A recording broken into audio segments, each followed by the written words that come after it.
Welcome to Fear Street.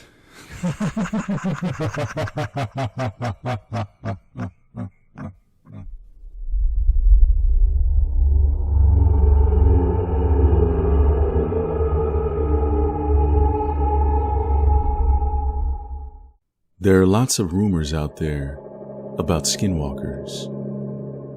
Maybe I don't believe them. Maybe I think that coming from a different tribe makes me immune to their evil. Regardless of what I believe, there are things I've seen in the lonely places of Arizona that I cannot explain. The business of my family often takes us deep into the Navajo reservation and lends us to spending the night in a hotel or at a friend's place.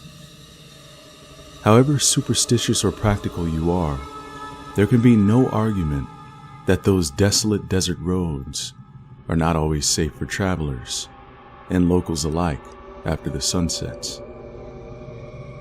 I know many people who have had dangerous encounters. On a trip to visit a relative near Canyon de Chile, we decided to attend an evening rug auction that took us a couple hours out of town. I was riding with my friend Jen, whose mother we were visiting. I would like to make a note that Jen is not the most stalwart of souls and is one of the more superstitious native people I know. On previous driving excursions, she's begged me to stop the car and take a different route after noticing an owl flying towards the road. I don't put much stock in omens. Anyhow, the auction hadn't ended by 9 p.m. or so, and Jen and I were getting antsy. We opted to head back to her mother's place early and let the rest of the family catch up with us. As Jen drove the two of us home on the empty 2-lane road, we quickly left all semblance of civilization behind for sheer night, which seemed even blacker in the shadow of the canyons. Jen had settled on the least fuzzy FM station she could find, and I was staring aimlessly out the window. That's when I noticed the dog. At first, it was just a flash of white in the corner of my vision, and then I craned my neck to get a good look. A big white German shepherd was running parallel to our car, about 100 yards off the road and a little behind us. Something about it made the hair on the back of my neck stand on end. I knew we must have been going 40 or 45 miles per hour, but it was gaining on us. I could feel my heart rate pick up while I stared at it. As it came perpendicular to us, it began to draw up off of its feet until it was running on 2 legs like a human.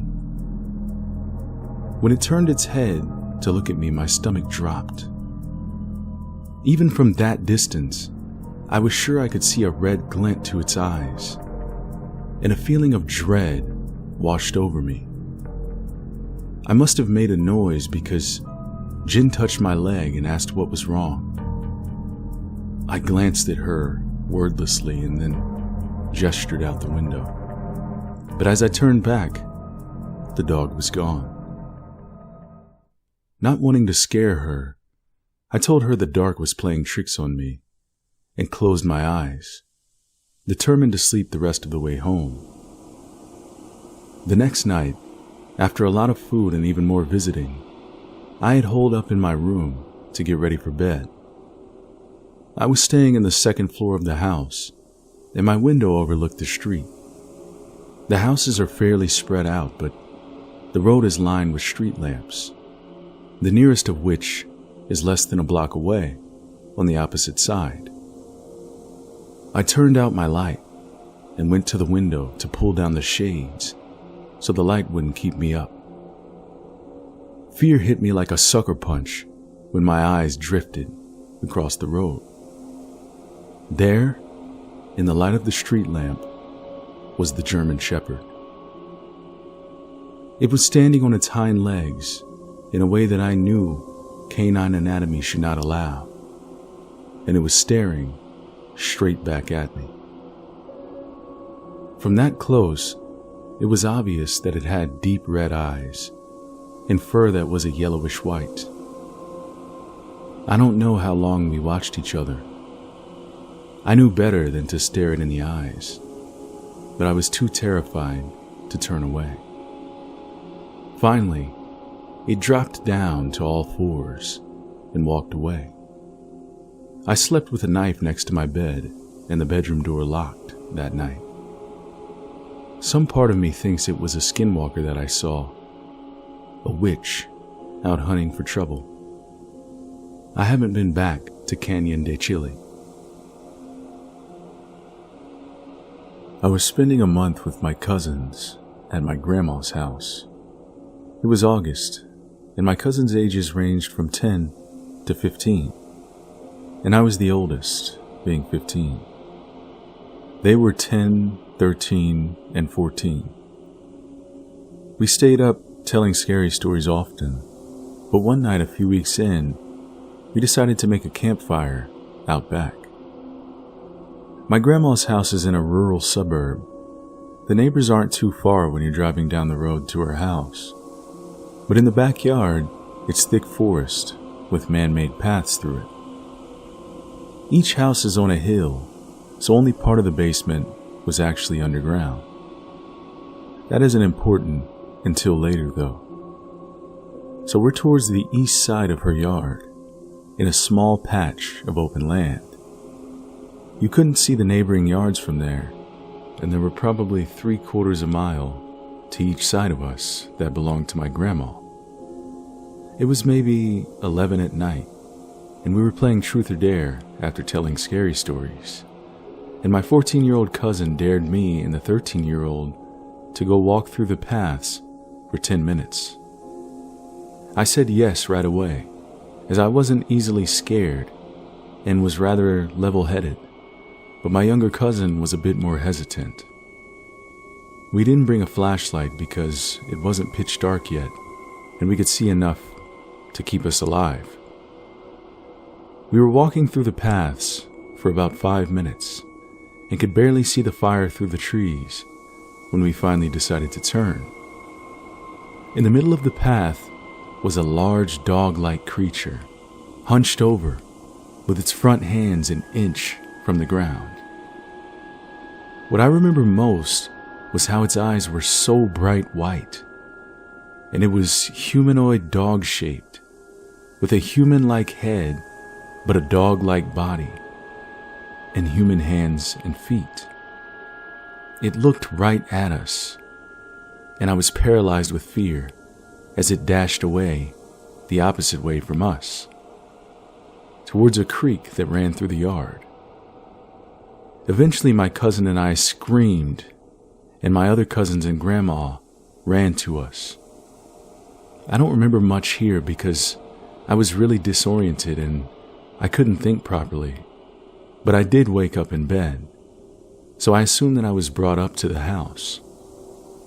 All the kids slept in the basement in a big room with sliding glass doors to the outside, as the room was on the side that wasn't underground. My bed was pressed against the big glass window, and I could see my cousins playing outside down below. The house is in Michigan, so it gets slightly chilly even in the end of August. And there was a slight breeze, so I put on a jacket and ran to join them outside, skipping breakfast, not wanting to miss out on anything fun. When I got down, I could tell they weren't playing, but rather running to get my grandma. Her dogs, both of them, were dead, ripped up. That night, we went to bed early. I woke up at maybe 2 a.m. because I felt something hit my head. My cousins were all sitting on the double bed opposite me on the other side of the room. There was one bunk and 2 double beds. The double beds for me and my 14-year-old cousin. They were being quiet and staring right at me. The 13-year-old nodded his head toward the window. I froze. They all looked afraid. I turned my head slightly to the side and I saw a really messed up looking face pressed to the window with gaping eyes, looking down at me. I screamed as loud as I could, and it bolted. My grandma called the police after I told her what happened, and they found nothing. I went home after that, and I've never been there during the night again.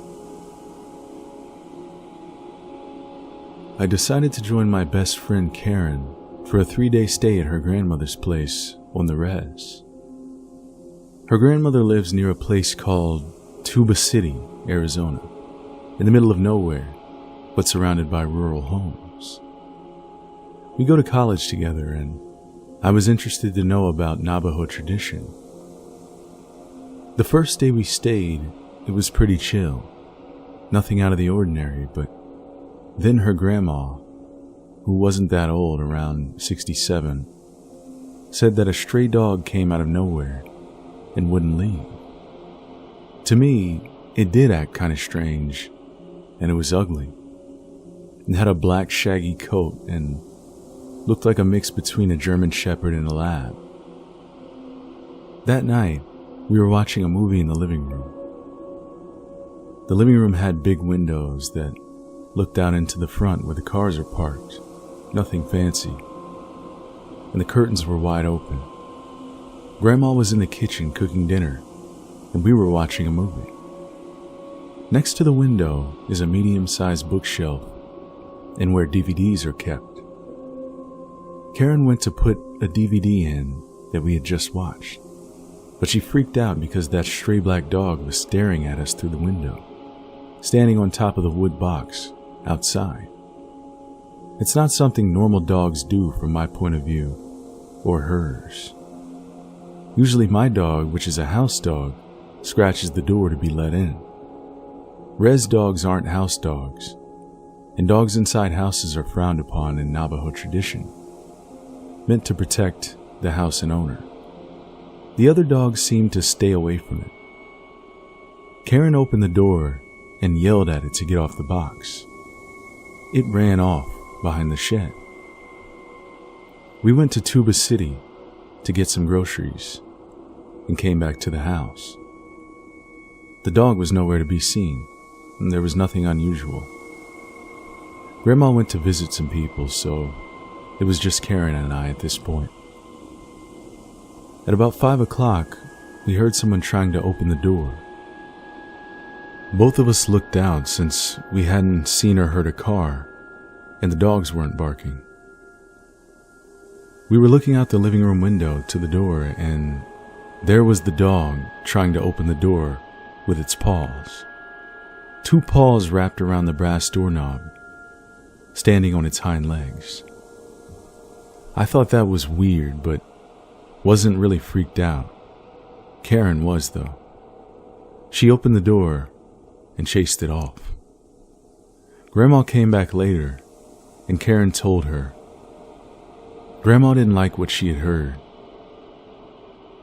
We got ready to sleep, and we slept in the spare bedroom since it had 2 beds. One window had curtains and was opened a little. We turned off the light, but there was a sound coming from on top of the roof. We heard the pitter-patter of footsteps and scratching sounds and panting. It then sounded like it jumped off onto the large plastic water barrel they had. At first, we heard what sounded like barking, but as it grew louder, the other dogs seemed to be barking at something also. All of a sudden, something was running around the house barking, but it didn't sound like a dog. This barking sounded human. It was a deep male voice, barking like it knew that we knew it wasn't a dog. Then panting again by the window, and we started freaking out. Karen decided to open the curtains to look out. There was the stray dog on its hind legs, looking into our bedroom, but this time it stunk, and what I thought were 2 black holes in the neck, another pair of eyes, twinkled, and the paws were deformed-looking hands with overgrown, thick, sharp fingernails. We both screamed and shut the curtains closed, and Grandma came running through the door and saw it. The first thing she did was grab ashes from the fireplace, load 3 shells into the shotgun from under her bed, bless herself in Navajo, and go outside to shoot it, yelling in Navajo about how that thing wasn't welcome there and to get the hell out of there, for it to go linger somewhere else. Them both being traditional, the next day they called a medicine man to come over and put cedar in. He prayed over everyone with cedar smoke and an eagle feather, blessed the place, made us eat bitter herbs called eagle's gall, and gave me an arrowhead. Apparently I needed to carry one for protection, and a little pouch called corn pollen. The medicine man said the dog was a skinwalker. The body of the stray dog, which was killed by the skinwalker, made an illusion, so we wouldn't know it wasn't a real dog. He also said that they tend to harm people by using some sort of human bone straw to spit at someone and get human bones into them.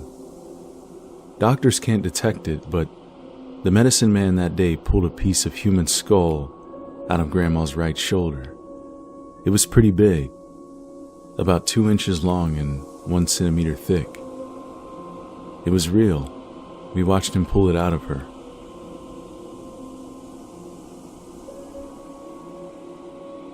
When I was a kid, my uncle and I were finishing up chopping firewood for my grandmother because it was getting dark. This was on the Navajo Res here in Arizona. Driving back on a dirt road at about 30 miles per hour, I had this awful sense of being watched. Before I could turn to look out my window, my uncle quickly shouted, "Don't." I completely froze. My heart felt like it was beating out of my chest, then completely stopped when I heard a tap tap on my window. My uncle sped up and was loudly praying in my native language. I didn't know what was going on and thought it was over until our truck suddenly dipped from the bed. My uncle then started saying, "Look at me and don't turn away," over and over. Then I heard it again. Tap, tap, but from the window behind me. It was getting harder for me to breathe and I wanted to cry. A minute or two passed and the truck dipped again. My uncle looked around and sighed. It was quiet besides the truck and the road. He looked at me and said, "We'll ask your father to do a prayer in the morning so the evil will forget our faces." I remember curling up on the seat and just staring at the radio, watching the time, listening to my uncle sing an old prayer till we got to my grandmother's house. I later called my uncle because I had a nightmare about that night. We talked about it for a bit. He said, "I didn't see faces, just eyes, like brake lights you see on the road. It watched you." Before hanging up, I tried joking with him about it. "Why didn't you just step on the brake when it was in the back?" No laughter, just a pause. Because it wasn't alone. Before I tell my story, I'll summarize what a skinwalker is for those who may not know. A skinwalker is a being that uses witchcraft, kills an animal, and uses the skin as a disguise. It's mainly active at night, but will observe during the day. Its favorite disguise is that of a regular human. A skinwalker's most noticeable traits are yellow glowing eyes and decaying flesh. Anyway, I was heading to a small town in southern Utah with my wife and a couple of friends. We were on our way to see Lee, a friend of mine that we hadn't seen in a long time. We met up with him at his place and decided to hang out at a nearby lake. It was a typical quiet campsite with a fire pit and a couple of logs around it. We had a little picnic there and were exchanging stories and catching up with each other all day. Eventually, one of my friends, Bryce, got tired and decided to fall asleep in the car while the rest of us continued talking. At this point, twilight had fallen. Erica and I were discussing something while my wife and Lee were talking about something else. All of a sudden, my wife and Lee fell silent. Erica and I quickly noticed. We looked at them and Lee says, "Get in the car." I asked him, "What's wrong?" And he says, "There might be a skinwalker around." Now, Erica and I had no idea what a skinwalker was at the time, so we asked him to explain. After his explanation of what it was, Erica and I, being the only sensible thinkers at the moment, and Bryce just barely waking up from us jumping in the car, decided we should investigate. Believing that it was probably just some kids in a nearby campsite trying to mess with us. We came to the top of the hill that was between our campsite and the next, and looked for any likely candidates for the scare. There were none. All we could see was a couple of trees and some bushes. We even called out, but there was no response. As we were walking back to the campsite, we heard noises, a rustling in the bushes behind us. We look again, but see nothing. At this point, we were considering that Lee and my wife may be right. We get back and it's getting dark fast, so I asked them, "Is there something we can do to keep them away for a little bit?" "Yes," said Lee. "They don't like fire."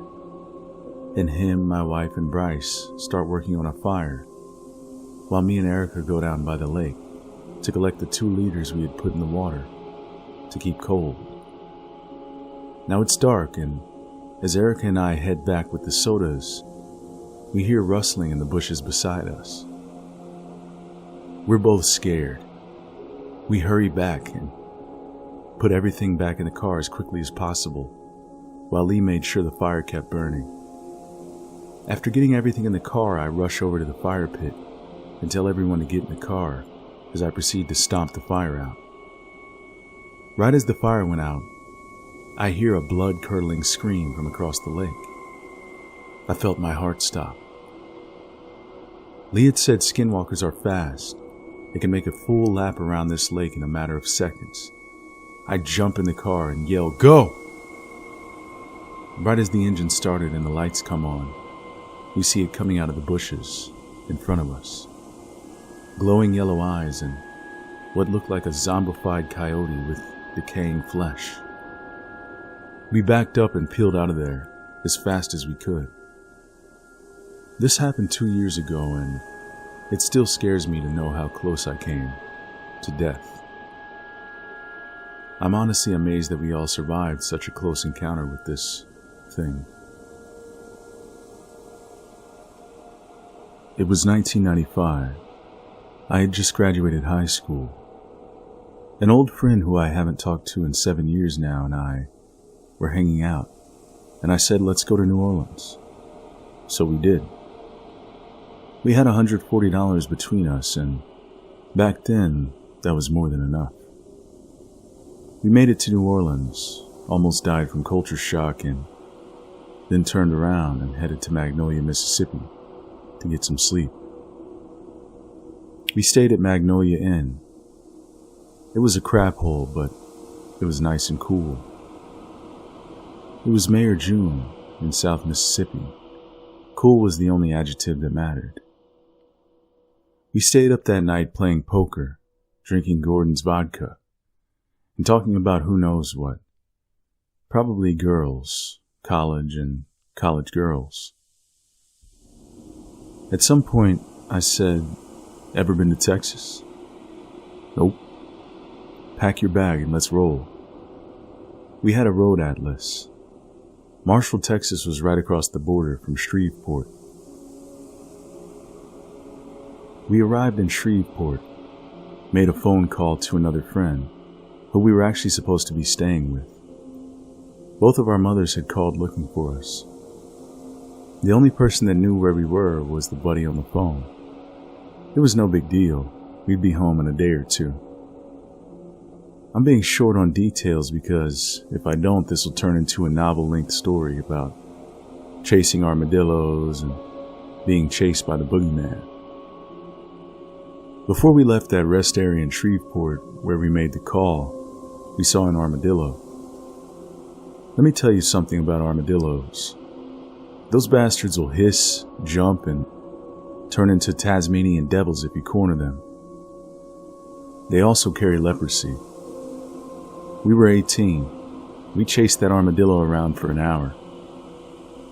Now let me tell you about Shreveport. I don't know how it is now, but in the summer of '95, it looked and smelled like a place where oil and metal went to die. It was dirty. It was a crap hole. We crossed a bridge and saw people fishing about 100 yards from where a drainage pipe from a factory was spewing forth waste upriver from the fishermen.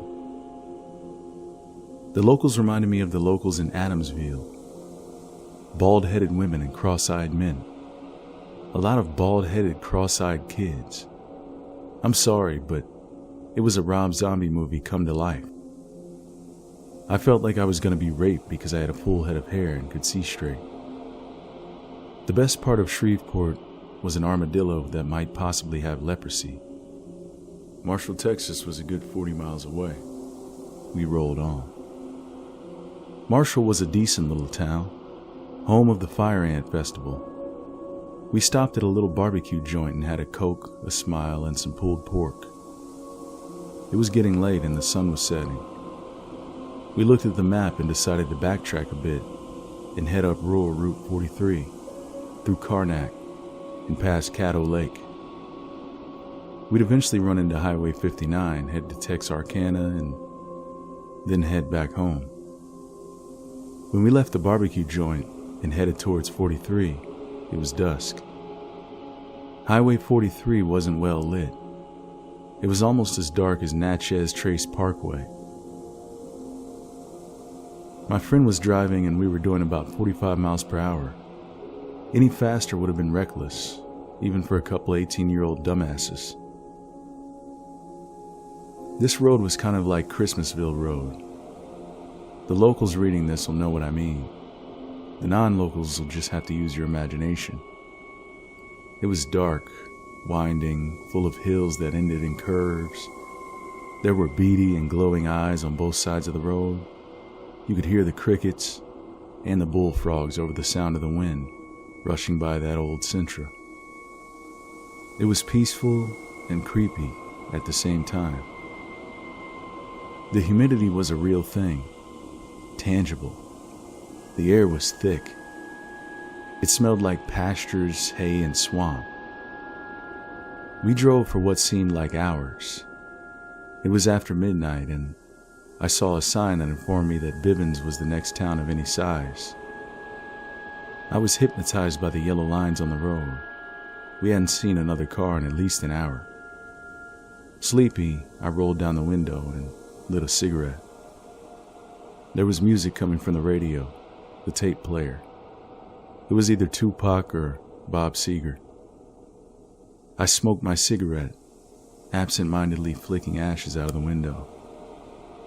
I took one last puff and flicked the Camel short off into the woods. Then I saw it. I never looked to my right. I didn't even kind of peek to the right. Maybe I did a little when I flicked the cigarette away. I don't know. What I do know is that in my periphery there was something running alongside the car. It was just behind my window, behind where the edge of the door ends, and before where the back window begins. I looked over at the speedometer, 40 miles per hour. I looked at my friend. He was looking straight ahead. I looked straight ahead, but I could still see it. I could see one huge arm, matted hair, reddish brown, sticky looking, primal. I eased my right hand over and rolled up my window. My friend was still looking straight ahead. His jaw was clenched, and he put both hands on the wheel and sped up.